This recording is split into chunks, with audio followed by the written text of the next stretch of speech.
Telugu Desam party Guntur పశ్చిమ నియోజకవర్గం అభ్యర్థి శ్రీమతి గల్లా పిడుగురాల మాధవి రామచంద్రరావు చౌదరి నోరు తెరిస్తే పచ్చి అబద్ధాలే. అందుకు నిదర్శనం ఆమె పార్టీకి ప్రజలకి చెప్పిన కట్టుకథలు. రిజిస్టర్ ఆఫ్ కంపెనీస్ వారి రికార్డు ప్రకారం వికాస్ హాస్పిటల్ యొక్క మాతృ సంస్థ Swarnandhra Medicare private limited 25 April 2022వ సంవత్సరంలోని స్థాపించబడింది.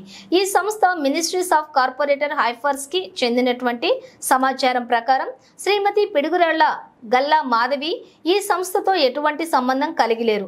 ఆమెను వికాస్ హాస్పిటల్ డైరెక్టర్ గా పెద్ద హోంగార్డ్స్ పత్రికా హోర్డింగ్స్, పత్రికా ప్రకటనలు, టీవీ ఛానల్స్ లో ఇంటర్వ్యూలు, అబ్బో ఏం అబద్ధాలతో ఒక ఇమేజ్ ని సృష్టించేసి మార్కెటింగ్ చేసిన తీరు అమోఘం. పదే అబద్ధాలు ప్రచారం చేసి అవే నిజాలుగా భ్రమింపచేసిన గోబెల్స్ కూడా మీ మార్కెటింగ్ ముందు దిగదుడిపే.